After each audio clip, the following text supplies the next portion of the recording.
Muy buenos días, damos la bienvenida de manera muy especial a todas las personas que se conectan en este momento para participar de la segunda sesión del curso virtual gratuito Implementación y Seguimiento de las NIF en las pymes. El día de hoy vamos a estar abordando todo lo relacionado con las nuevas enmiendas y los principales cambios que se han dado desde el año 2015 en las NIF para pymes y que es importante que todas las empresas tengan implementados a partir del 1 de enero del 2017. Asimismo, les daremos a conocer cómo podrán aplicar todos estos cambios y estas modificaciones que han ido surgiendo con la nueva reforma tributaria en sus organizaciones. Bienvenidos, sin más preámbulos, damos inicio a la capacitación programada para el día de hoy. Bienvenida a la compañía Grant Thornton, empresa que el día de hoy nos acompaña con su capacitadora. Esta empresa se caracteriza por ser una de las principales firmas de contadores de Colombia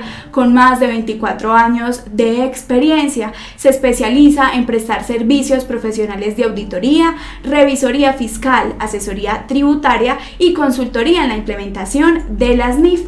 Han realizado procesos de auditoría en la implementación de las NIF en empresas colombianas tales como Almacenes Éxito S.A., Panamericana, DHL Colombia, Transmilenio S.A., Algarra S.A., Toto, Isagen S.A., ESP, Red Bull, Protección S.A. y Facebook, por solo mencionar algunas de las empresas que han asesorado.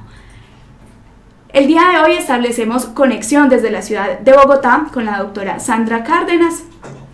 Ella es contadora pública, especialista en gerencia de recursos humanos. Actualmente se encuentra adelantando estudios de especialización en revisoría y auditoría internacional.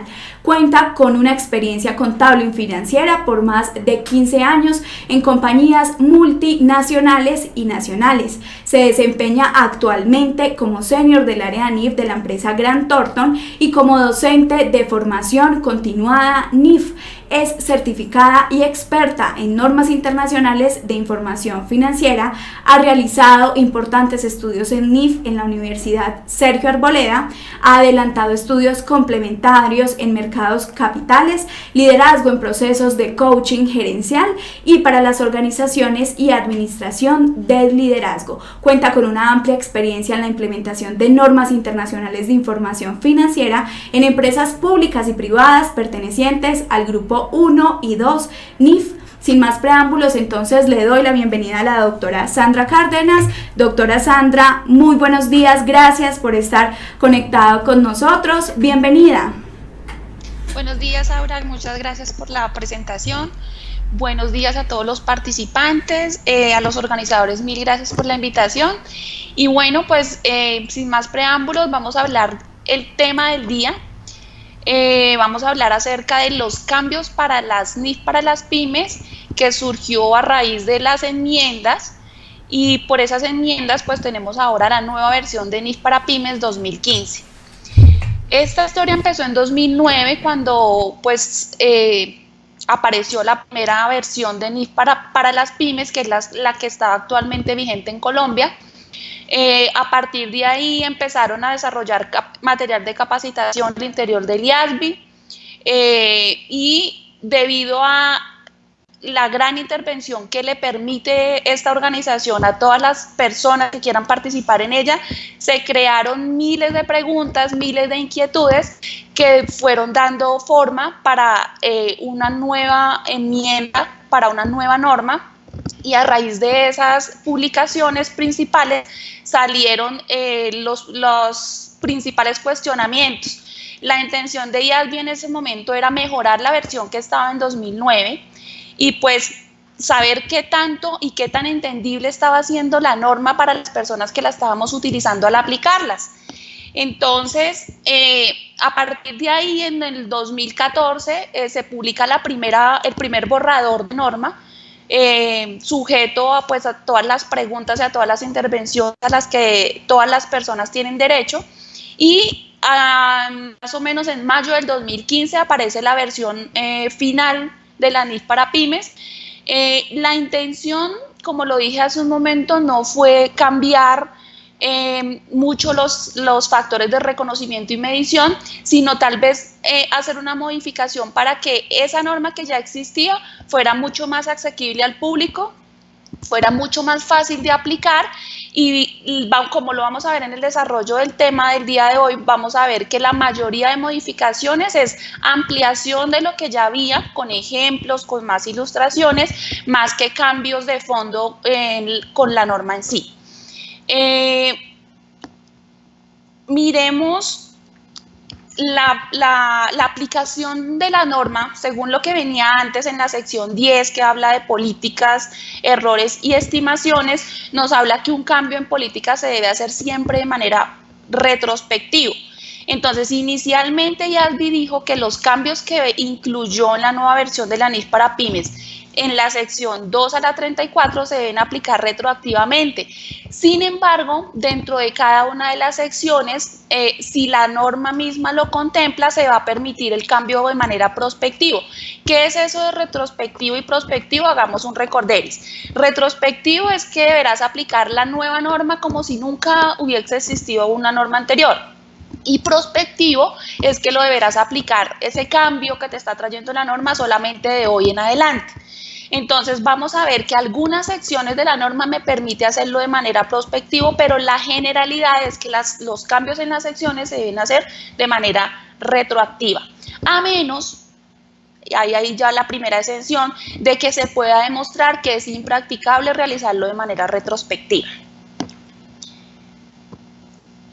Dentro de los cambios que se dieron, solamente 21 de las 35 secciones se vieron afectadas por estos cambios.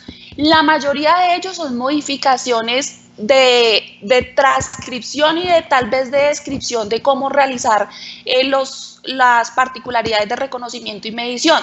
Pero la mayoría, como lo he dicho y voy a ser muy enfática en esto, son aclaraciones de requerimientos ya existentes o alguna orientación de respaldo, como por ejemplo inclusión de algunas casos de la vida real, de algunos ejemplos de la vida real, que lo que hacen es ilustrar más la norma y hacerla más amigable para la aplicación de la misma al interior de las organizaciones. Vimos que pues el cambio fue algo traumático para algunas de las empresas porque si bien es cierto que 2649 estaba hecho basado en normas internacionales, por una práctica que se generalizó al interior de las organizaciones veníamos presentando contabilidad, pero con atributos más fiscales que contables. Y pues lo fiscal sí dista bastante de los lineamientos de la norma. Entonces, como fue tan traumático, no solo para Colombia, sino para todos los países donde se ha venido aplicando la normatividad internacional, pues lo que quiere IASBI es que estos lineamientos sean cada vez más fáciles, más entendibles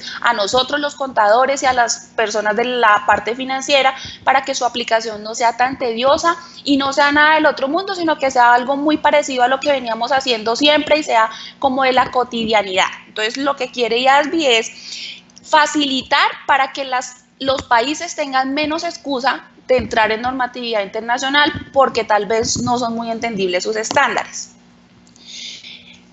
A partir del decreto 2496 de 2015, en Colombia se dijo que la norma se iba a empezar a aplicar o estaba vigente a partir del 1 de enero del 2017. A nivel internacional, la norma salió en 2015, pero era vigente a partir también del 1 de enero de 2017 y tanto en Colombia como en el resto del mundo se permitía su aplicación anticipada. En Colombia tenemos que tener en cuenta que siempre que haya en el futuro un cambio de NIF, este debe estar regulado por toda la normatividad legal vigente. Quiere decir que hasta que no salga un decreto o cualquier pronunciamiento normativo de parte del Estado que se va a aplicar ese cambio y esa nueva norma, en Colombia no va a ser aplicable. Pero como les dije anteriormente, en 2015, en diciembre del 2015, mediante el decreto 2496, el gobierno nacional estipuló que a partir del 1 de enero del 2017, esta norma entraba en vigencia en nuestro país. ¿Qué quiere decir esto? Para grupo 2, cuyos estados financieros primeros estados financieros debían ser presentados a 31 de diciembre del 2016, un juego completo de estados financieros. 31 de diciembre del 2016, primer juego de estados financieros completo. 1 de enero del 2017, ya nos cambian la normatividad, entonces viene al grano ese cuento que siempre nos dicen que cuando ya no sabemos las respuestas a todas las preguntas, nos cambian las preguntas. Entonces, afortunadamente los cambios no son muy de fondo, sino más bien de forma, pero sí tenemos que tener en cuenta dos cosas. La primera es que por experiencia a nivel de firma y a nivel del trabajo que nosotros hemos tenido la oportunidad de desarrollar con muchas de las organizaciones, todavía estamos un poco crudos. La verdad es que muy pocas pymes han tomado la determinación de entrar en proceso, tal vez porque no son requeridas por ningún ente de control o tal vez porque la parte administrativa como que no está muy en línea con lo que es la nueva obligatoriedad y están como sacándole el cuerpo a la implementación, pero ya todos nosotros contadores sabemos pues que esto no es opcional, sino que ya es una obligación porque es algo de ley, que es nuestra contabilidad oficial vigente, que además tiene que ser transaccional. Entonces tenemos que tener en cuenta que si estamos atrasados con la implementación, ahora tenemos una tarea adicional y es mirar qué de esa norma vigente que había cambió, para ver los que ya la hicieron, pues para ver cómo me va a afectar a mí de ahora en adelante el tema de reconocimiento y medición de todos los hechos económicos contables, sino también para los que no han empezado, tener en cuenta que la implementación o los primeros estados financieros los debieron haber emitido con la NIF 2009, pero tienen que tener en cuenta que a partir del 1 de enero del 2017, que es el año en curso, hay algunas cosas que hay que cambiar. Entonces tenemos que tener el chip y tenemos que tener muy presente que tenemos dos lineamientos contables diferentes. Uno basado en el 2009 para los primeros estados financieros y uno basado en la NIF 2015 para el 1 de enero en adelante, quiere decir para este año en adelante. Entonces, dependiendo de las políticas que se adoptaron para la adopción por primera vez, la tarea ahorita es entrar a mirar cuáles de esos cambios me van a afectar y de qué manera me van a afectar y cuál es mi plan de ataque para incursionar en la nueva norma, en qué me dice la nueva norma y cómo se va a hacer ese proceso, pues porque si bien es cierto que ya hay una implementación, ahora hay un proceso de cambio de normatividad que tenemos que revisar la manera en la cual nos va a afectar las transacciones a nivel interior de cada organización. Recordemos que cada organización es un mundo diferente y no a todas las organizaciones les funcionan las cosas de la misma manera, así se dediquen a desarrollar el mismo objeto social. Entonces, miremos detrás de bambalinas cuáles son esos cambios que nos trajo IASBI en la nueva versión de la NIF para pymes. Entonces, en total son 56 cambios, pero de esos 56 cambios, miremos los que están en rojo, que son en los que nos vamos a centrar hoy. Obviamente, por cuestión de tiempo, no vamos a poder revisar uno a uno los 56 cambios, pero los cambios que no vamos a revisar, como se pueden dar cuenta, son aclaraciones menores, guías de aclaración, que perfectamente es mirar qué decía antes el párrafo de la sección X en la versión 2009 y qué dice ahora el mismo párrafo en la versión 2015. No cambia ninguna norma de reconocimiento y medición de fondo en esos párrafos de aclaración, sino que me está diciendo lo mismo, pero de una manera más ilustrativa, más amigable, de una manera más familiar, para que nos facilite la aplicación de la misma. Entonces, hoy nos vamos a centrar en cuáles son los 3 cambios más significativos que trae la nueva versión. Vamos a mirar cuáles son las nuevas exenciones que trae la norma y vamos a mirar 6 cambios que hay en reconocimiento y medición y 6 cambios que hay en presentación y revelación. Los otros, pues la recomendación es que se miren la norma.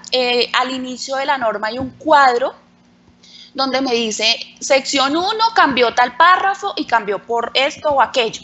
Entonces los invito, para los que no han tenido la oportunidad de revisar la nueva norma, que la revisen y estas aclaraciones menores o estas nuevas guías que nos trae la norma las revisen de una manera más detallada y pues la norma viene de una manera más amigable para la aplicación. Entonces arranquemos. Primero vamos a mirar las exenciones nuevas que me trae el nuevo estándar. Entonces, de las 7 exenciones nuevas, hay 2 exenciones para transacciones de control común. ¿Qué quiere decir esto? La primera exención me habla de requerimientos de medición iniciales para instrumentos de patrimonio emitidos como una combinación de negocios. ¿A qué se refiere esta exención? Esta exención está en la sección 22, que es la sección de pasivo y patrimonio, y lo que me está diciendo esta exención es, oiga, Si la entidad tiene como finalidad distribuir dividendos no en efectivo, sino puede ser para pagar con otros activos o en especie y que no tengan que ver nada con una combinación de negocios, los debe medir a valor razonable. Entonces, ¿cuánto valen los activos que yo le voy a entregar a ese tercero? Valen, si los puedo medir a valor razonable, los mido a valor razonable, pero la exención que me está permitiendo que si medirlo a valor razonable trae un costo o esfuerzo desproporcionado para la entidad, lo puedo medir al valor en libros de esos activos que yo le voy a entregar a los propietarios. Ahorita vamos a hablar un poco de esa exención de costo de esfuerzo desproporcionado porque es una variable que se repite en muchos de los cambios que hubo en esta nueva versión. Entonces ahorita vamos a hablar un poquito de eso, de qué es costo o esfuerzo desproporcionado. La segunda exención con cuestiones de transacciones de control común me habla de instrumentos de patrimonio emitidos como parte también de una combinación de negocios medidos a valor razonable, pero aquí ya me están hablando es de que la norma general es que todos mis instrumentos de patrimonio se miden a valor razonable, pero que si ese valor razonable cuesta trabajo medirlo, porque no hay un valor, no hay un mercado activo en el momento, o antes tenía un mercado activo, pero ahora ya no, entonces también la norma me permite que no lo mida a valor razonable, sino que tenga en cuenta la última medición de valor razonable que tuvo ese instrumento de patrimonio y lo tome como si fuera el costo hasta que vuelva a haber disponible una nueva presentación o una nueva medición de valor razonable de ese mismo instrumento de patrimonio. Dentro de las 7 exenciones hay 4 exenciones por costo o esfuerzo desproporcionado adicionales a las 2 de las que estamos hablando. La primera es la que ya les mencionaba con respecto a instrumentos de patrimonio y es que si no los puedes medir a valor razonable, los midas al costo. El segundo tiene que ver con el reconocimiento de intangibles. También estamos hablando de combinación de negocios en el momento de reconocimiento inicial de la adquirida. Sabemos que en una combinación de negocios hay una adquirida y hay una adquiriente. La adquirida es la que está comprando a la otra empresa y pues es la que tiene que reconocer tanto activos como pasivos que está recibiendo de esa segunda empresa y la norma me dice que debe ser a valor razonable. Esta exención, esta nueva exención que me trae la NIF para pymes me dice que si medir los intangibles a valor razonable trae para la compañía un costo o esfuerzo desproporcionado, pues que no se reconozca. Y que si se puede reconocer, se reconocerían a costo, pero digamos que la generalidad es que no se reconozcan si no se pueden medir a valor razonable. Dentro de la misma sección 22, que es la sección de pasivo y patrimonio, me habla de la medición del pasivo para pagar una distribución distinta al efectivo al valor razonable de los activos. ¿Qué es esto? La compañía tiene un pasivo con un tercero y ese pasivo se va a renegociar. Es cuando hablamos, por ejemplo, de una refinanciación. Entonces, ¿qué me está diciendo la norma? Me dice, la medición de ese pasivo, de esa nueva refinanciación que usted está haciendo, si lo va a pagar con algo diferente a efectivo, porque la norma está, digamos que teniendo en muchas de las secciones en cuenta que en una transacción financiera no necesariamente la contraprestación es dinero, sino que tú puedes pagar en especie. Entonces, la norma la sección 22 me está diciendo, si tú vas a pagar con activos, debes medir ese pasivo que vas a reconocer refinanciado por el valor razonable de los activos que vas a entregar. ¿Y la exención en qué consiste? Otra vez lo mismo de las dos anteriores, que si medir el valor razonable de esos activos que vas a entregar para pagar la deuda implica para la compañía un costo o esfuerzo desproporcionado, que no hagas esa medición a valor razonable, sino que lo dejes al valor del pasivo que tenías antes de la refinanciación. Y la cuarta exención por costo o esfuerzo desproporcionado me habla de la compensación de activos y pasivos por impuesto diferido dentro de la sección 29. Sabemos que para poder compensar activos, bueno, primero que la compensación es solo para efectos de presentación. A nivel contable, tú debes tener aparte tu activo por impuesto diferido y aparte tu pasivo por impuesto diferido. Pero cuando vas a presentar los estados financieros, debes compensar activos con pasivos y presentar el neto. Si tienes mayor los pasivos, pues el neto va a ser un pasivo por impuesto diferido. Y viceversa, si tienes mayor el activo, pues será un activo por impuesto diferido. La idea es que en la presentación, ya cuando tú presentas tu estado de situación financiera, no aparezca arriba un pedacito como activo diferido y abajo otro pedacito como pasivo diferido, sino que se presente un neto.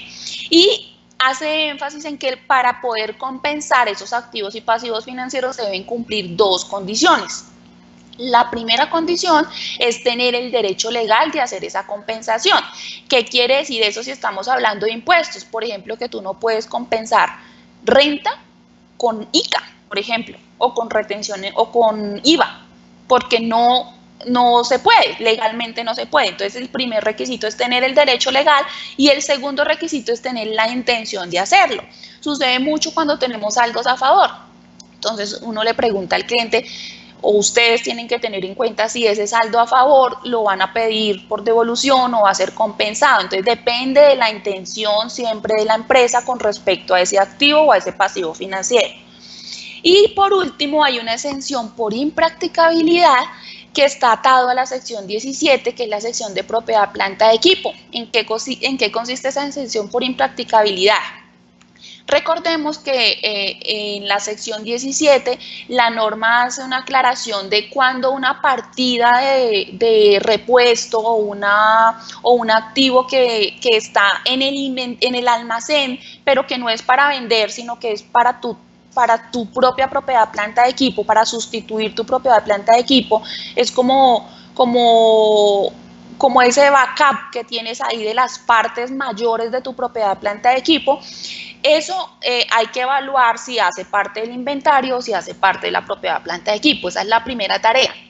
Y la segunda tarea, la norma te dice, si tú vas a sustituir una parte de un activo fijo, cuando saques la parte dañada, tienes también que sacar esa porción del valor en libros, porque o si no el activo te va a quedar sobrevalorado. Entonces, a manera de ejemplo, vamos a cambiar el motor de un avión, ¿sí? El motor estaba pronosticado para que durara 5 años, pero por un hecho excepcional, al año el motor se fundió.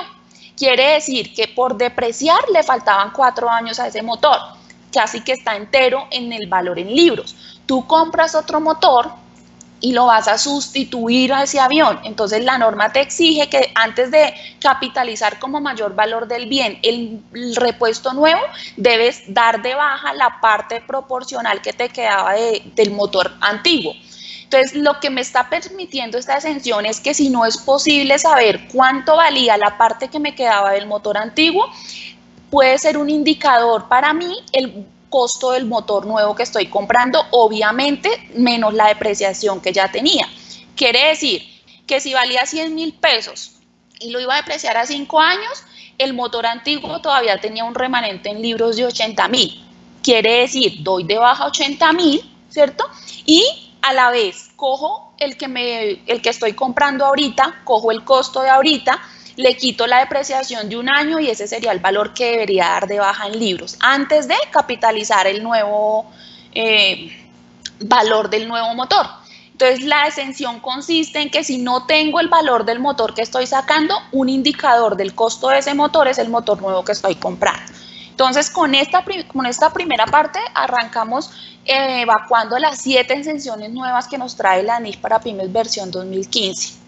Miremos ahorita cuáles son los 5 cambios en presentación e información a revelar. Sabemos que los requerimientos de revelación por cada sesión son obligatorios. Entonces la sesión 1, la sesión 2 y así hasta la sesión 34 y la 35, cuando es el balance de apertura, tienen unos requerimientos mínimos de revelación.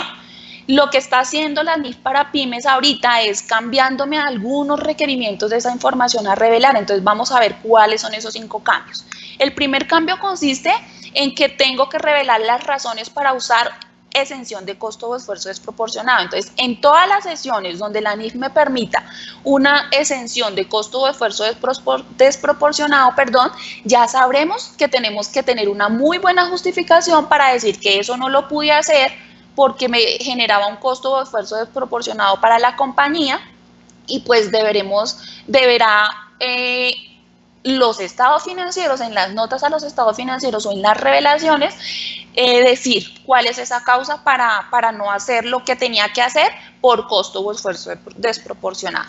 Entonces aquí muchos de los usuarios se valen de esta exención para no hacer muchas de las cosas que la norma le exige. Entonces aquí pues debo decirles, amigos, que no es tan fácil decir no lo voy a hacer por costo de esfuerzo desproporcionado, porque en las revelaciones usted tendrá que explicar cuáles son las causas de costo o esfuerzo desproporcionado para no hacer eso que la NIF le estaba pidiendo.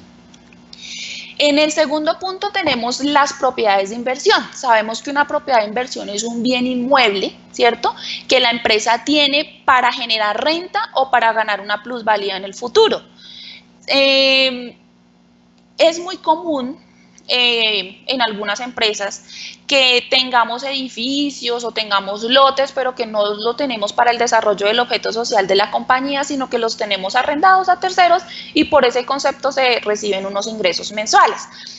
Entonces, la nueva requisito de revelación con respecto a las propiedades de inversión es que en mi estado de situación financiera las debo presentar por separado, los que están medidos al costo menos depreciación. ¿Por qué surge esta exención? Resulta que la generalidad es que las propiedades de inversión se miden a valor razonable, pero la norma anterior traía una exención que decía que si no era posible tener el valor razonable se permitía medirlo al costo, pero no decía que lo debíamos revelar. Entonces, en esta nueva norma, lo que dice es siga con esa exención que tenía antes y si no lo puede medir a valor razonable, mídalo al costo, pero muéstremelo por separado. Entonces, si tienes propiedades de inversión, unas medidas a valor razonable y otras medidas al costo, se deben separar en dos renglones diferentes y una que diga propiedades de inversión por revaluación y otro que diga propiedades de inversión medidas al costo.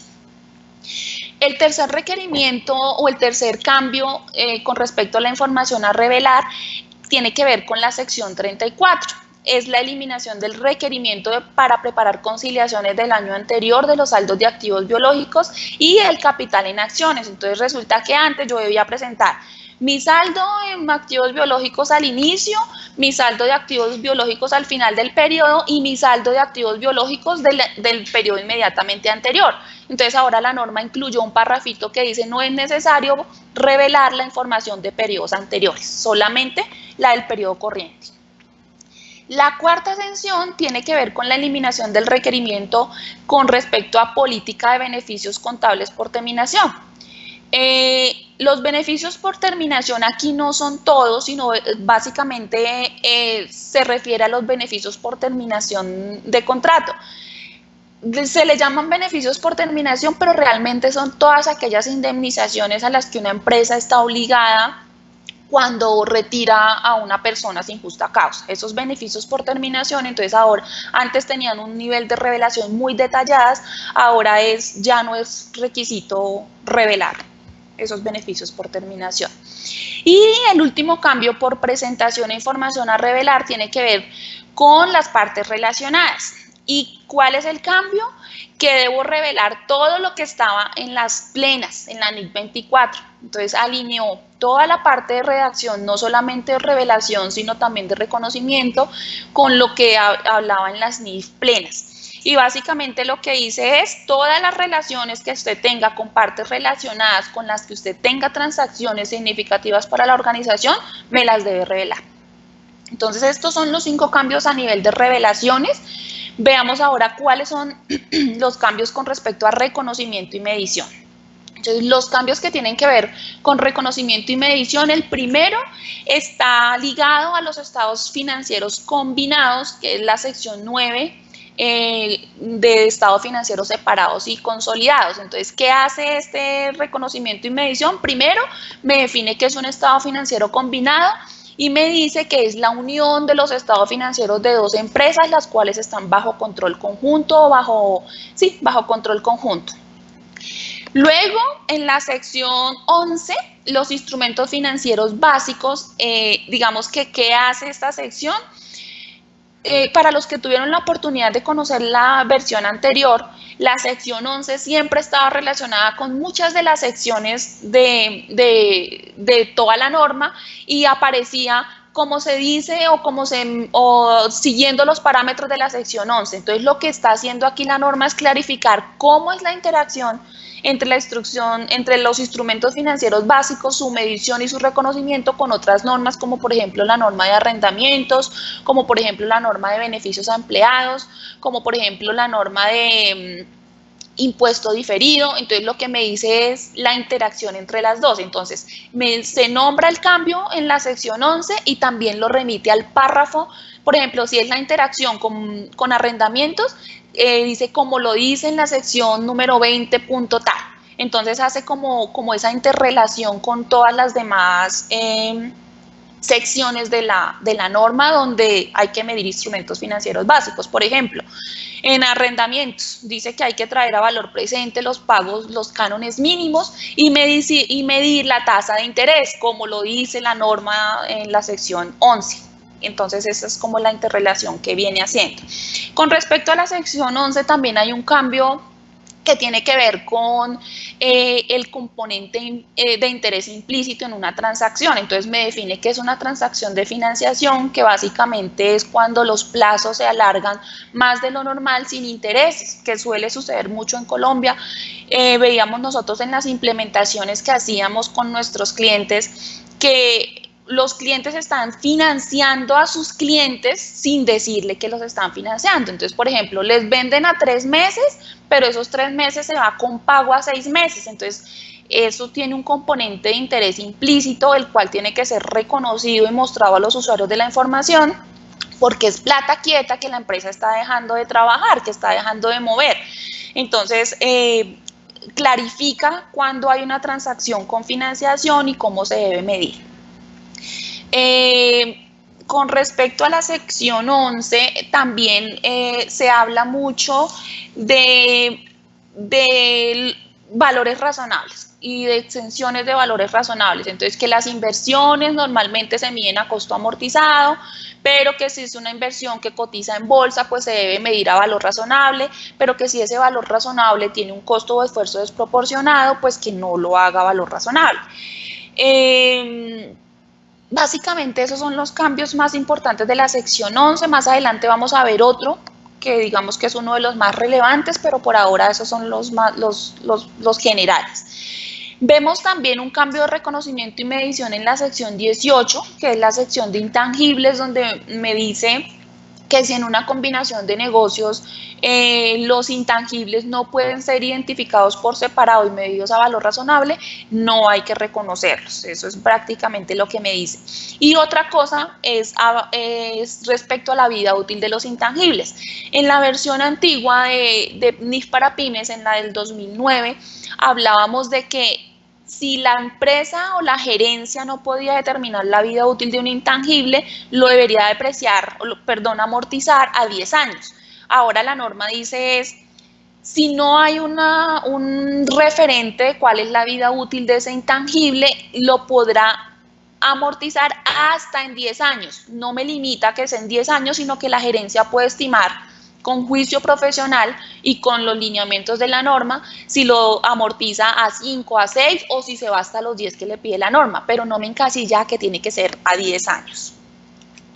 El cuarto cambio tiene que ver con instrumentos financieros compuestos. Entonces veíamos que hubo muchos cambios en la sección 11, que son los instrumentos financieros básicos, pero en la norma de instrumentos financieros compuestos no hay tantos. Uno diría que en una NIF para pymes o en las pymes mejor, esta norma casi no se usa, pero pues quiero decirles que con el mercado como está hoy en día, con la volatilidad del dólar, con la volatilidad de las materias primas cotizadas, por ejemplo, vemos el petróleo, todo lo que ha pasado con el petróleo, muchas de las empresas han tenido que recurrir a este tipo de instrumentos para poderse cubrir, porque uno puede comprar un seguro contra incendios o puede comprar un seguro contra inundación de un cultivo, pero no puede comprar un seguro contra tasa de cambio o contra margen de rentabilidad.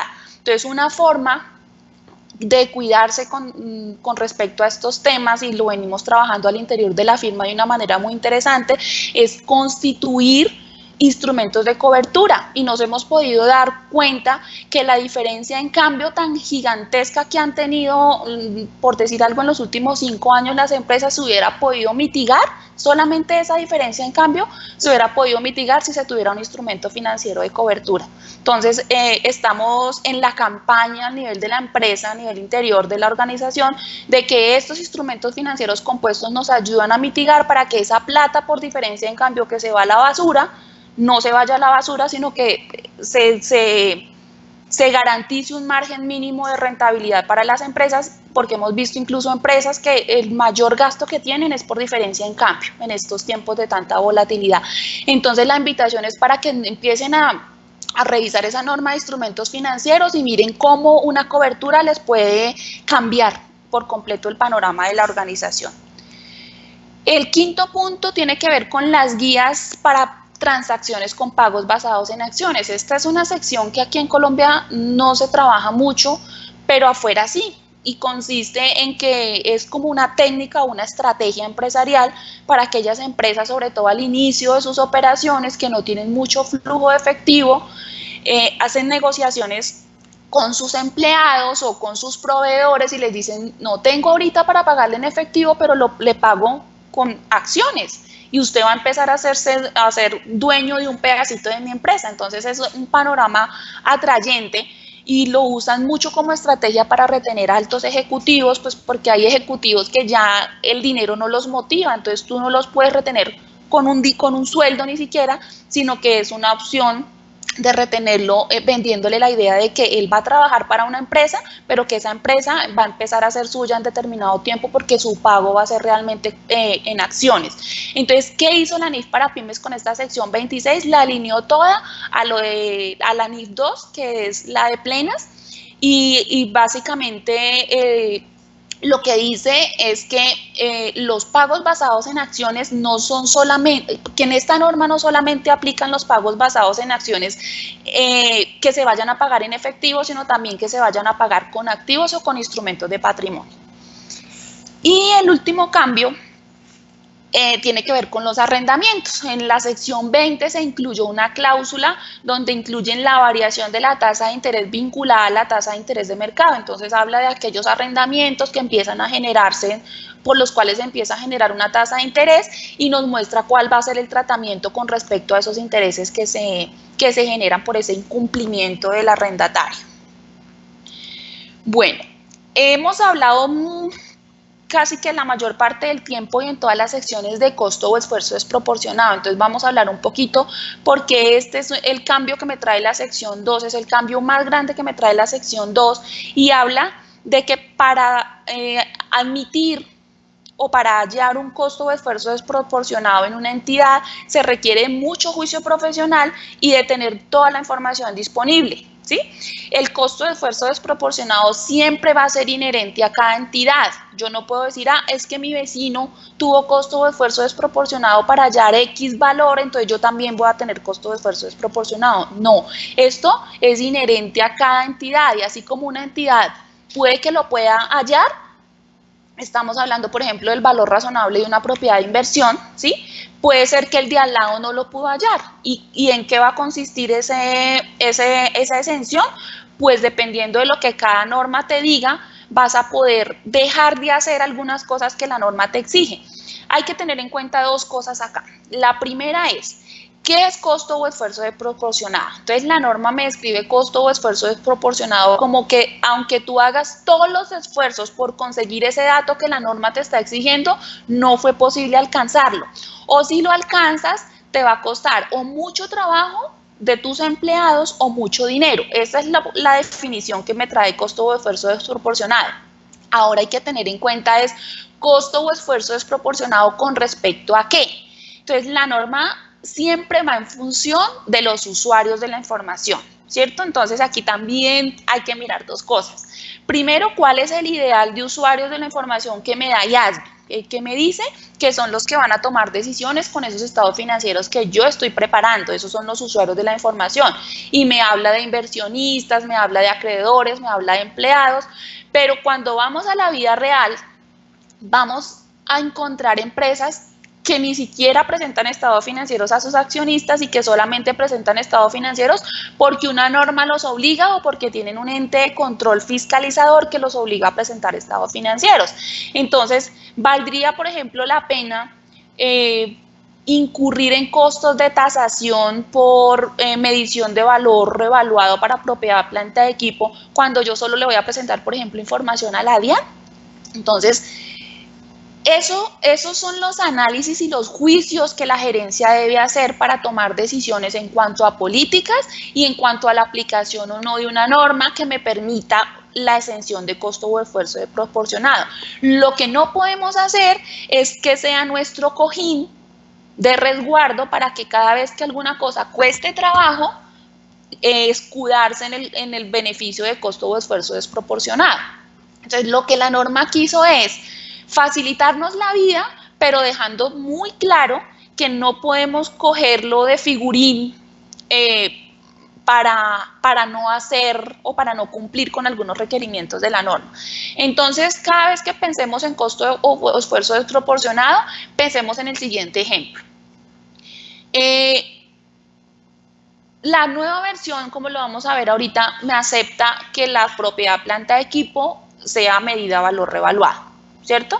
Pero sabemos que valor revaluado, para medir un valor razonable, tenemos que incurrir en costos de un evaluador, ¿cierto? Que entre otras cosas es otra de los puntos a tener en cuenta, porque no es coger cualquier papel que me diga que la casa o el edificio o la oficina vale X pesos, sino que ese valor debe estar hallado con los lineamientos NIF. Y no todos los evaluadores, por no decir que la mayoría, están hoy en día capacitados para hacer un avalúo como las NIF lo exigen. Entonces, en otro país, anteriormente, el avalúo decía lo que el dueño quería que dijera. Entonces, él pagaba a alguien que estuviera inscrito en la lonja y le decía, necesito que el edificio me valga tanto. Y eso era lo que el tasador ponía. Eso no es un valor razonable bajo NIF. Entonces debemos, además de todo lo que miramos ahorita, tenemos que tener en cuenta que ese valor razonable debe estar hallado de acuerdo a los lineamientos NIF. Y lo segundo que tenemos que tener en cuenta es, si yo no hago eso que me está pidiendo la norma, ¿cómo va a afectar la toma de decisiones de los terceros? Entonces, no es lo mismo presentar información cuando hay inversionistas, cuando de pronto estoy pensando en atraer inversionistas, a cuando solo voy a presentar estados financieros a un ente fiscalizador o de control, no queriendo decir que la información debe bajar de calidad, sino que hay políticas que se pueden acoger dependiendo de a quién le voy a presentar mis estados financieros. ¿Para qué? Primero, pues porque la información tiene que ser útil, y segundo, porque si el costo de obtener esa información no me va a generar ninguna utilidad, pues mejor no incurro en esos costos y no le doy al PIG este periodo unos gastos que no me van a representar a mí en el futuro nada. Entonces, ojo, porque este es el cambio más grande que tiene la sección 2 de principios generales. La sección 5, donde se habla de estado de resultado integral, habla de algo muy importante, y es del ORI, ¿sí? De la presentación del ORI. Entonces, la norma nueva me está diciendo, presénteme dentro del ORI una subdivisión entre las partidas que son reclasificables al resultado del ejercicio y las que no son reclasificables al resultado del ejercicio. Por ORI tenemos en NIF para pymes 4 categorías. La primera categoría agrupa todos los cambios por conversión de un negocio en moneda extranjera. El segundo agrupa los cambios por cambios actuariales. El tercero aplica por la medición de propiedad, planta de equipo por método de revaluación, o sea, por avalúos, que era lo que estábamos hablando ahorita. Y el tercero, contabilidad de coberturas. ¿Y qué me dice la norma? El único que es potencialmente reclasificable a resultados es la contabilidad de coberturas. Los otros no, los otros van a ser reclasificables, pero dentro del mismo patrimonio. Cuando se realicen esas partidas en el futuro, porque vendan el negocio en el exterior, o porque se le pagó la pensión a la persona, o porque se vendió la casa o el edificio que estaba revaluado, sí se va a reclasificar del ORI, pero de una vez a ganancias acumuladas, porque es el efecto de todo lo que reconocí en periodos anteriores. Entonces, aquí lo más importante de esta sección es este cambio. Miremos ahora la sección 9 con respecto a estados financieros consolidados, y aquí era lo que estaba guardando, además de todo lo que hablamos hace un momento con los cambios de reconocimiento y medición. La sección 9 de estados financieros separados y consolidados incluyó en la versión 2015 que se pueden medir las inversiones en subsidiarias por el método de participación. Anteriormente solo se me permitía medir las inversiones en subsidiarias, negocios conjuntos y asociadas al costo o a valor razonable. Ahora, ¿qué me dijo la norma? Me dijo, puedes medirlo por el método de participación, pero uno, tendrá que quedar en tu política, y dos, no puedes estar cambiando de método de medición de periodo a periodo, porque si no la información no va a ser uniforme. Dentro de la sección 11, ya vimos que hay muchas excepciones por costo de esfuerzo desproporcionado para medir a valor razonable instrumentos de patrimonio o activos y pasivos financieros. También me aclara que dentro de la jerarquía del valor razonable, además de todas las que conocemos, entra un nuevo punto de referencia, y va a ser un precio cotizado en un mercado de un activo.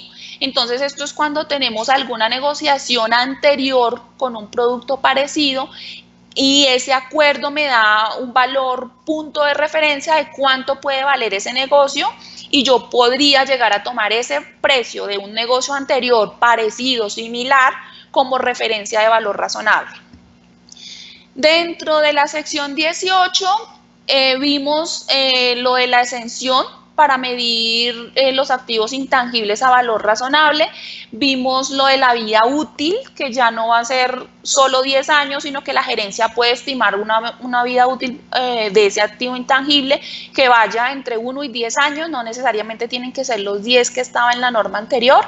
La sección 19, que nos habla de combinación de negocios y plusvalía, acoge lo mismo de la sección 18, que esa plusvalía se puede medir. Uno, si no la puedo medir, pues no la reconozco por la exención del costo o esfuerzo desproporcionado. Y lo otro es que si la reconozco, la puedo amortizar entre 1 y 10 años, dependiendo del juicio de la gerencia. En la sección 22, que es la sección de pasivos y patrimonio, lo que les estaba diciendo era que lo que hizo la norma fue adicionar unas guías específicas diciendo qué es pasivo y qué es patrimonio, cuando un hecho económico se configura como pasivo, cuando se configura como patrimonio. Adicionar una exención por costo o esfuerzo desproporcionado para pagar pasivos cuando no voy a pagar con efectivo, que ya lo hablamos anteriormente. Y lo que básicamente me dice la sección 22 es, para diferenciar entre qué es pasivo y qué es patrimonio, lo primero que debe tener en cuenta es la esencia sobre la forma. Sabemos que en pymes y en plenas, en general en las NIF, el principio de esencia sobre forma toma un valor muy importante, porque la forma legal a veces dista mucho de los requerimientos de las pymes. Entonces, lo primero es la esencia, y lo segundo es que cumpla con la definición de pasivo y patrimonio. Pasivo, pues, es una obligación presente como resultado de un suceso pasado por el cual tendremos que desprendernos de un dinero en el futuro, y el patrimonio es el valor residual entre los activos y pasivos. Entonces, eso básicamente es lo que nos habla la sección 22. La sección 33, que ya la tocamos, aquí solamente vamos a hablar es de que alinea los requerimientos de información sobre partes relacionadas con todo lo de NIC plenas de la NIC 24. Y por último, centrémonos en los 3 cambios más significativos que nos traen las enmiendas para pymes, y ellos están en la sección 17 de propiedad, planta de equipo, en la sección 29 de impuesto diferido y en la sección 34 de actividades agrícolas y por extracción. ¿Qué nos dice la sección 17? Lo que toda Latinoamérica estaba pidiendo. Queremos medición de propiedad, planta de equipo por método de revaluación. ¿Por qué lo pedían? No tengo ni idea, pero en todas las publicaciones que hizo IASB, todo el mundo preguntó y todo el mundo dijo que lo necesitaba, ya lo tiene. Entonces, ahora veamos si lo van a usar. Con respecto a la sección 29, alinearon todo lo que tenía la parte de impuesto diferido con la NIC 12. Entonces ya no hay diferencias, ya no hay corrección valorativa para reconocer activos y pasivos por impuesto diferido, y todos los requerimientos que tiene la NIF plenas están ahora incluidos, obviamente de una manera simplificada, en la sección 29. La sección 34 igual alineó los requerimientos con la NIF 6 para reconocer y medir activos de exploración. Antes, la sección de NIF para pymes decía que se remitieran a la sección de plenas. Entonces ahora ya no hay que remitirse, sino que dentro de la misma norma está. Entonces esto es el antes y el después. Sección 17, propiedad, planta de equipo. Antes solo la medición posterior era el costo. Ahora nos permite método de reevaluación. En la sección 29 alinearon los criterios, como lo dije yo ahorita, todo lo que está en la NIC 12 ahora está en la sección 29, y se añadió el requisito de la suposición del valor en libros, de que las propiedades de inversión solo se van a recuperar a través de la venta. Entonces la norma dice, si usted puede demostrar que su intención no es vender una propiedad de inversión, calcule el impuesto diferido basado en el modelo de como si lo fuera a usar y se fuera a consumir toda la vida económica. Sabemos que si es vía uso, pues la tasa es diferente a si es vía venta, porque si vendemos activos bajo la normatividad fiscal, después de 2 años, pues la tarifa será el 10%, mientras que si no lo vamos a vender, pues la deducción será al 34%. Entonces esa es la diferencia. Antes las bases fiscales de los activos iban en funciones de sus consecuencias fiscales a través de la venta o a través del uso. Ahora, dependiendo de qué es lo que vamos a mostrar, usted puede demostrar que su intención como empresa no es vender ese activo, sino que usted se lo va a consumir vía uso, y por tanto usted va a aplicar tasa del 34 y no del 10. Y antes podíamos hacer compensación entre activos y pasivos por impuesto diferido. Ahora la norma te da la exención. Antes era como la obligación de hacer la compensación, ahora hay una exención de que si te genera un costo o esfuerzo desproporcionado, no lo compenses. La sección 34, lo que les dije anteriormente, antes era muy sencilla la redacción. Hablaba de unas cosas muy básicas, ahora se alineó completamente a la NIF 6 y nos dice cómo medir los activos biológicos desde que se siembran hasta que se vuelven inventario. Entonces ya no nos vamos a tener que remitir a las plenas, sino que dentro del mismo libro de NIF para pymes usted va a encontrar la guía completa para reconocer y medir este tipo de actividades. Y por último, vamos a hablar de la sección 35, que pues en Colombia ya no aplica, ¿cierto? Porque la sección 35 es la transición a la NIF para las pymes. Se supone que nosotros en pymes debimos haber hecho la transición 1 de enero del 2015, y el 1 de enero del 2015 pues estaba vigente, era la versión del 2009, pero pues a manera general de pronto se van a otro país donde no hayan implementado pymes y pues les toca aplicar esta sección. Entonces miremos qué trae. Antes se decía que esa norma solo se podía aplicar una sola vez. Ahorita ya permite, dependiendo de unas cosas básicas que nos da la norma, que la sección 35 se aplique más de una vez en algunos pedacitos. Hay una excepción de aplicación retroactiva de las NIF para las pymes para préstamos del gobierno. Quiere decir que si la empresa al momento de hacer su implementación tiene préstamos por el gobierno, pues no se tiene que devolver, sino que lo puede hacer con los préstamos que tengan hoy en día de manera prospectiva. También habla de aquellas empresas que tienen operaciones sujetas a regulación de tasas y les permite tomar el valor en libros para propiedad, planta de equipo, activos intangibles de esas operaciones sujetas a regulación, y no someterlas a los lineamientos que trae pues la sección 17 de propiedad, planta de equipo, o la sección 18. También hay una incorporación de guías para entidades que están en un país hiperinflacionario. Antes no hablaba nada de cómo era la convergencia en un país que tuviera hiperinflación grave. Ahora sí trae la guía completa de cómo se hace la conversión. Y pues básicamente esos son los cambios. Sé que una hora es un tiempo corto para hablar de 350 páginas, pero como les dije al principio, la mayoría de cambios son de forma, para hacer la norma más amigable, para hacer una explicación, digamos, más ilustrada. Y pues los cambios relevantes son los últimos 3 que les nombré, con algunos cambios de reconocimiento y medición y con algunos cambios de revelación. Entonces, pues no sé qué preguntas tengan al respecto, estoy presta para solucionar las preguntas que alcancemos en el tiempo que nos queda. Entonces, pues estoy atenta.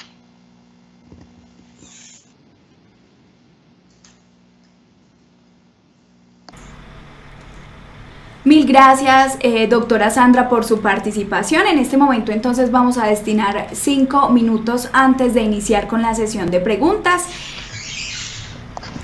La idea es que ustedes empiecen a realizar las preguntas que tengan. Ya durante la sesión han realizado preguntas demasiado relevantes, entonces vamos a destinar 5 minutos antes de iniciar con la sesión de preguntas.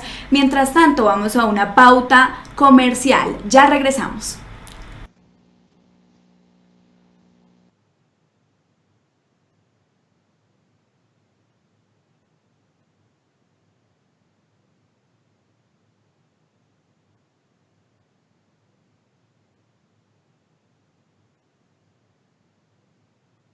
Implementar las NIF es muy fácil. Con Contapyme NIF, el software contable líder NIF en Colombia. Inicie rápido. Contapyme viene preconfigurado para NIF. Ahorre tiempo. Su contabilidad NIF integrada a todos los procesos. Cumpla con la ley. Genere todos los estados financieros NIF y aplique la norma en su negocio sin complicaciones. Lo acompañamos. Le ofrecemos una completa plataforma donde podrá aprender paso a paso a implementar las NIF de manera gratuita. Más de 15.000 usuarios ya implementaron las NIF con Contapyme. ¿Y usted qué espera? Contapyme NIF, simple, rápido y fácil de usar.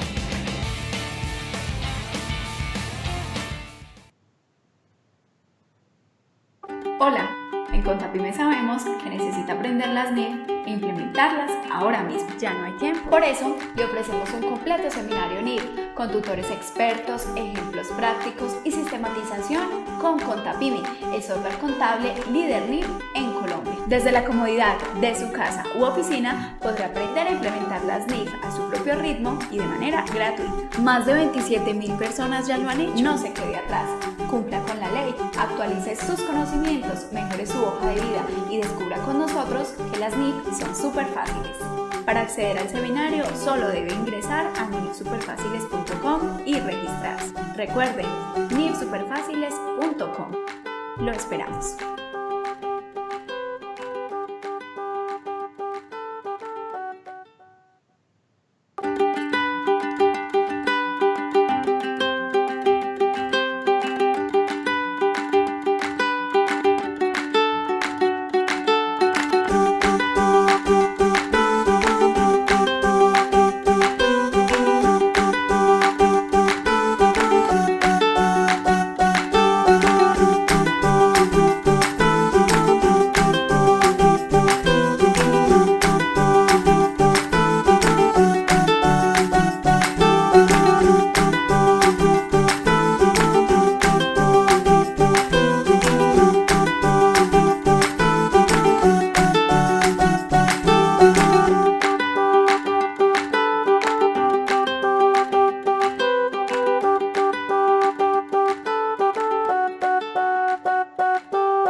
Ahora sí, muy buenas tardes, siendo las 12:05 de la tarde, damos inicio a la sesión de preguntas programada, no sin antes invitar a toda nuestra audiencia a no desconectarse, dado que la segunda parte de la capacitación va a estar a cargo del líder experto del grupo NIF de Contapyme, quien les entregará información demasiado importante que les servirá a todos ustedes para aportar a la gestión contable, administrativa y tributaria al interior de sus empresas. Doctora Sandra, ¿me está escuchando en este momento? Sí, señora. Perfecto, damos entonces inicio con la sesión de preguntas que tenemos programada para este momento. Empezamos con una pregunta que realiza el señor Edison David Bobadilla Dímate.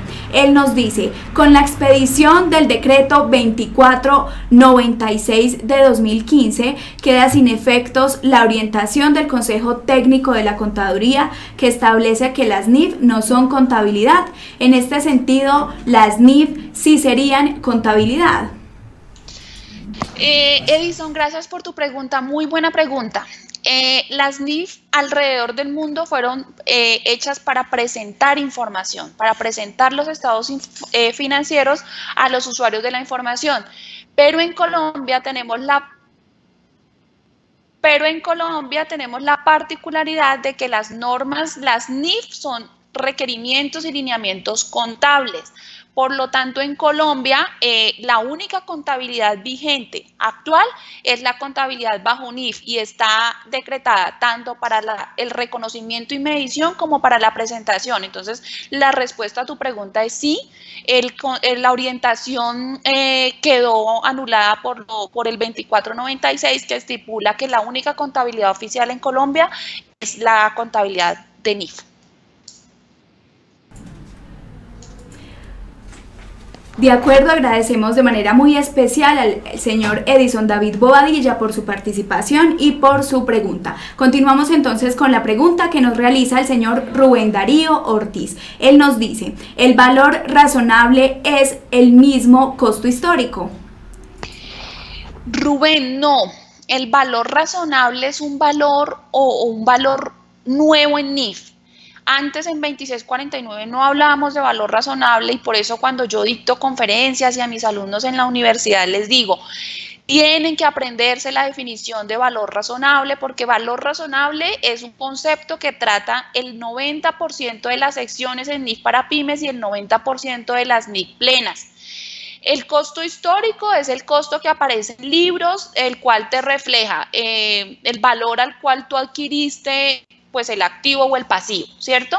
Mientras que el valor razonable es un valor de hoy, es un valor de mercado con unas condiciones exactas de mercado, debe cumplir unas condiciones para que sea valor razonable. Las tres condiciones más importantes son que tienen que haber compradores y vendedores en un mercado activo. La segunda es que los compradores y los vendedores deben estar debidamente informados porque pues tienen que saber qué es lo que están comprando. Yo aquí siempre hago referencia a Echeverry, el de Sábado Felices. ¿Por qué lo tumban siempre? Porque él nunca sabe lo que está comprando. A él le llenan su cabecita de cuentos y nunca sabe en realidad qué es lo que va a comprar. Entonces el comprador en ese caso no está debidamente informado y por eso termina comprando algo muy caro o algo que no necesita o no se ajusta a sus necesidades o a sus requerimientos. Entonces, la respuesta es no. Valor razonable es un concepto propio de NIF que no tiene que ver nada con el valor histórico, con el costo histórico. Dentro de la sección 2 de principios y normas generales puedes encontrar la definición tanto de valor razonable como de costo histórico para que puedas profundizar un poco más en esta respuesta que te estoy dando.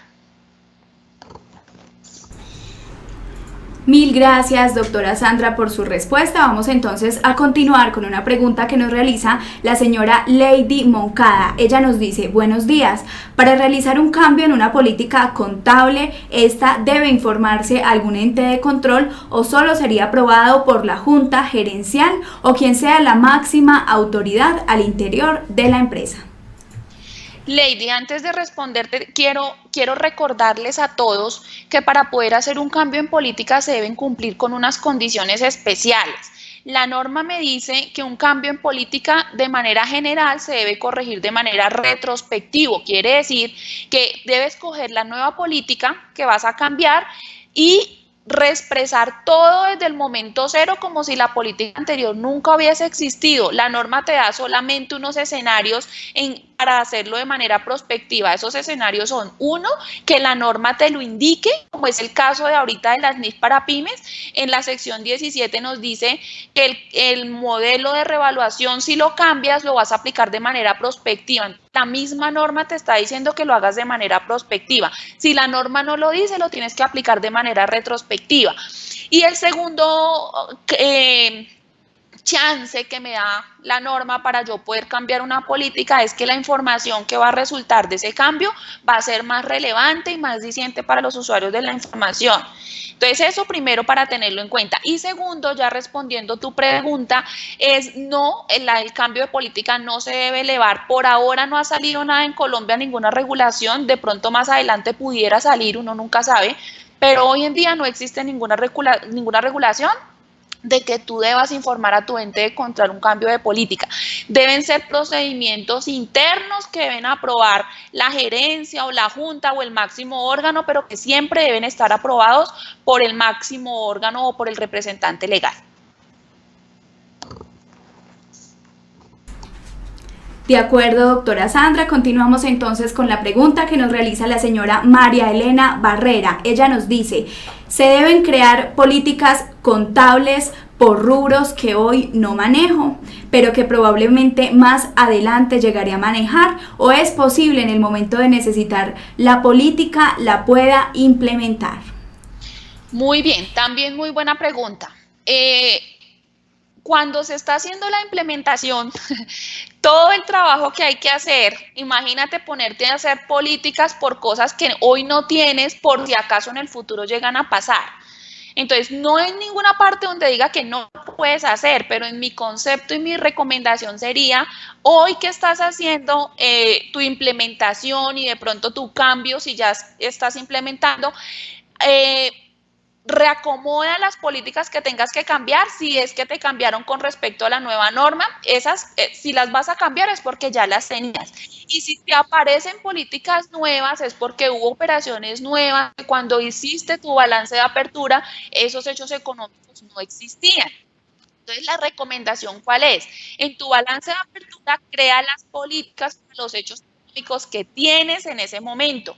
No te pongas a hacer más porque, pues, créeme que el trabajo es bastante como para poner a hacer cosas que todavía no requieres y que no sabes si vas a requerir. Entonces, la recomendación mía es, revisa qué hechos económicos tienes hoy vigentes al interior de tu organización y solamente haz políticas para esos hechos económicos.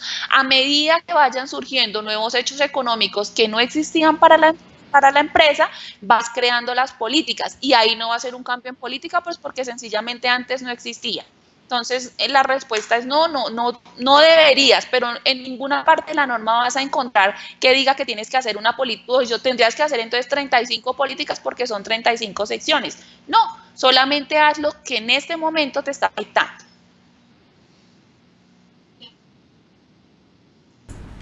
Perfecto. Vamos a realizar entonces una última pregunta antes de dar inicio con la segunda parte de la capacitación virtual programada. La última pregunta la realiza la señora Santita. Ella nos dice, una empresa que no tiene movimiento desde que se formó debe tener su balance de apertura bajo las NIF. Ok, entonces aquí acuérdense que es mi balance de apertura, es la reexpresión de mis estados financieros antiguos, ¿cierto? Como si las antiguas normas nunca hubiesen existido. Entonces, para tú tener un balance de apertura, si la compañía es nueva y empezó, digamos, en 2015, pues no tendrías que hacer balance de apertura, sino arrancarías en 2015. Pero lo que te estoy entendiendo en el ejemplo es que antes del 1 de enero del 2015 ya existía la empresa, solo que no llevaban contabilidad. Entonces, lo que vas a tener que hacer es por lo menos reconstruir la información que tengas para tener unos balances locales a 31 de diciembre del 2014 que te sirvan de punto de partida para reexpresar con la sección 35 vigente en 2009 esos saldos locales con los lineamientos NIF, porque no puedes hacer un balance de apertura de la nada si no tienes unos saldos de los cuales partir. Y tu punto de partida son tus estados financieros a 31 de diciembre del 2014. esos los conviertes con todos los lineamientos que te da la sección 35 y te van a dar unos saldos iniciales a 1 de enero del 2015. Si no tienes saldos, puntos de partida, pues no tendrías como que reexpresar. Entonces, la recomendación más fácil que lo hemos hecho en algunas empresas es reconstruir la información local a 31 de diciembre del 2014 y sobre esa información hacer el balance de apertura. Ahora, si lo puedes hacer directamente a 1 de enero del 2015 con lineamientos NIF, me quito el sombrero y estaría perfecto también. No es que no lo puedas hacer, pero te va a quedar más difícil porque vas a partir de cero.